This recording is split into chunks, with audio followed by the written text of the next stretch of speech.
Hi, this is Hum Wishdom from MakeAmericaGreatAgain.org. I've been discussing trafficking. I'm right next to one of my really good friends and former neighbor from in Chicago, Illinois. Um, she used to be an ambassador for art in China, and that's not really related to what I'm going to talk about, which is how Google is censoring in the United States when it comes to writing reviews on human trafficking, and which is preventing us from all coming together to fight slavery in the United States and modern trafficking and sex trafficking. Um, so, so basically, there's one way that I know for sure that I've experienced personally where Google is censoring reviewers and honest people who want to write about trafficking.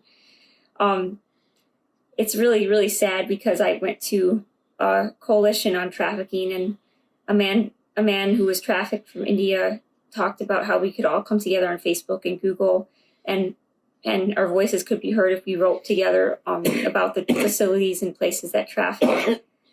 Um,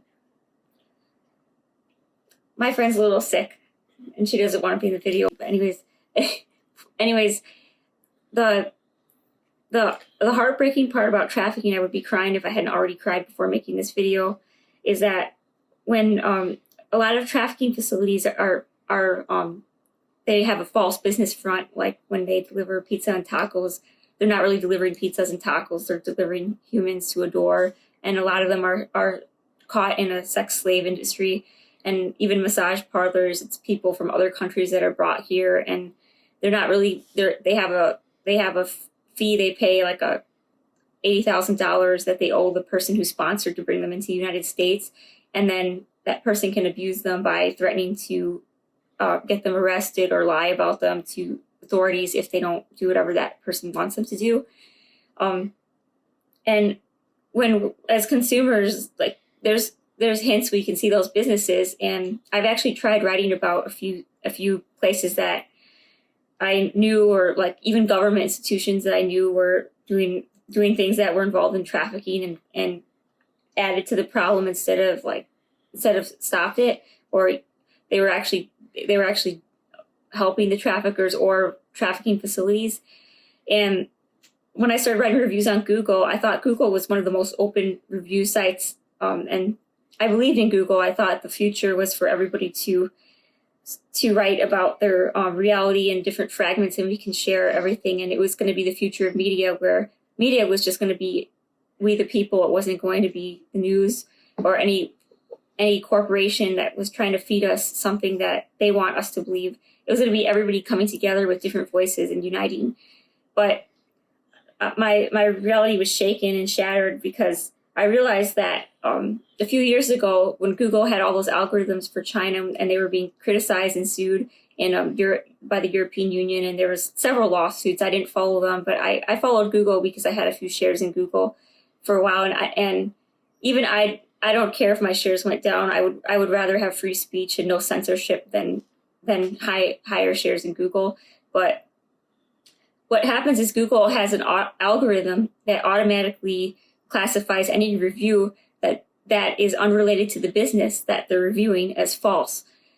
So if you're writing about a business that's a front, that's an organized crime business or a trafficking facility, and you're telling the truth, since Google's algorithm automatically classifies anything unrelated to the business as false, your review is not going to be seen by anybody. It might not be deleted on your account, but if you sign in from other accounts, you'll see that you don't have a voice, that your review doesn't count, and nobody can see it. And I had to call Google. I was on the phone with them for maybe a half hour to an hour when I was writing about trafficking in another state, because I was upset that my reviews were not seen. And I asked them why, and they told me that this is their algorithm. And I talked to one of like the higher ups, and I said, did it ever occur to you guys that there's a lot of cases where it's not the person that's lying about the business, it's the business that's a front for organized crime that's lying about the services that they're providing. And apparently they haven't taken, these genius-minded individuals have not taken that into consideration, that it's the other way around, that the businesses are actually fronts for something else that they're not honest about, and that the reviewers, it's up to us to show the truth. But how can you when your review is automatically censored? And when I left a trafficking coalition conference a month ago, or no, not a month ago, 2 weeks ago, the man that was trafficked here ended his speech with hope that he devoted his whole life after being trafficked to work in Washington, D.C. for free, because he has 2 children that support him now that have really good jobs.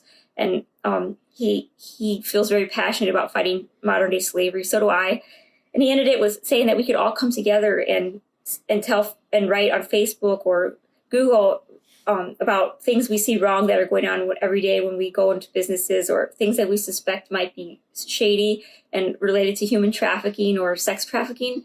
And I had to interrupt him. I was really rude in some of these speeches because I've traveled over 20 states alone, and I've tried to write reviews, and I had to say, that's not true. Google has this algorithm that automatically classifies your review as false if you write about an organization that's misleading people. So I told him to take that to Washington, D.C. and let anybody who knew who cared about that, because it was heartbreaking for people to have false hope in something that I already know won't work if these algorithms are applied in the United States, which they are. And that is why censorship in China affects us as Americans. I didn't know that. I didn't realize that 5 years ago. I didn't care what was going on in China. But then I realized that the most brilliant minds have gotten together to make the most brilliant code for censorship, probably one of the best censorship systems in the world. And all they have to do is press a button to transfer over to the United States. And without us knowing it, there's censorship here. And so I hope that this video shines a little bit of light. I'm new to making YouTube videos, and I just want to share what I know. And hopefully this video won't get censored. Hi, this is Wisdom at Makes America Great Again. I know in some of my videos I sound crazy because I get into the spiritual aspect of trafficking, and I don't really state the facts, but I studied a lot of data science and computer science, and I want to talk about how Google is censoring reviews for organizations that traffic people.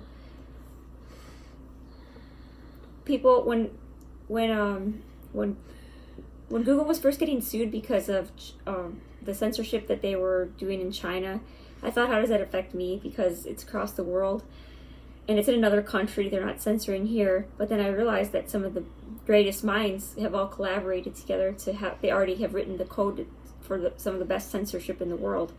And all they have to do is press a button and transfer it over to the search engines and the reviews and the system that they use in America. And without us knowing it, that we'll have the same type of censorship that is going on in China. So here's an example of how Google is censoring the sex trafficking and the human trafficking. For Google reviews, for example, I used to think that they were open, like nobody deleted any of them, and like Yelp was more censored than Google, but I realized it's the opposite. If Google censors your review, you don't know about it unless you sign in from another account and see if it's viewable. And what's worse is that a lot of organized crime and trafficking facilities, they're a front. So their businesses are a front for something that they're not saying they're doing. Like a simple example is like a pizza and taco delivery services, where instead of delivering a pizza or taco, they're delivering a trafficked victim to the door of somebody's place, or a massage. That's typically people just go after the pretty obvious ones, but it could be really any business. And I had to call Google and complain because Google says automatically if your review isn't related to the business, that your review is automatically categorized as fake. But I said, did it ever occur to you guys that the business could be a fake and a front for something that it's not wanting anybody to know it's doing? And obviously that's how organized crime has been operating for years. So as of now, Google's algorithm that they apply in the United States automatically categorizes people's reviews on companies and facilities that they suspect trafficking going on in as false because it's unrelated to the business. But the business is actually a front and false, not the people that are reviewing it. And so this really hurt me when I went to a sex trafficking conference, and actually it was a human trafficking conference in right outside of Chicago, in Naperville, Illinois, because there was a man who was trafficked from another country by a man who was supporting several visas, and then charging people like 80,000 to get them into the United States, and then they would end up working for free and nothing, and come back home with nothing, and basically be threatened if they didn't follow, or threatened like to be arrested if they tried to report the people that the person that was trafficking them from India. And this is just one example. This can happen from any country, but he ended his speech with a really hopeful line that said, we can all come together and we can write on Facebook about these businesses that do that, and Google. And my heart was broken, because I thought to myself, I already tried to do that, and we can't come together if there's censorship. So when there's algorithms that automatically categorize reviewers who are writing stuff about businesses that are unrelated to the business, and they automatically assume they're fake, it's censorship. We can't come together and share our experiences, or shed light on the trafficking problem if Google has that algorithm. And that's just one example. They probably have several other examples there are probably several other ways Google is censoring, because they've written code that I am unaware of, but I just thought I would share one example. This is Home Wisdom at Make America Great Again. And I'm not very good at making YouTube videos, but I just thought I would make one while I'm still here in Chicago at my friend's house.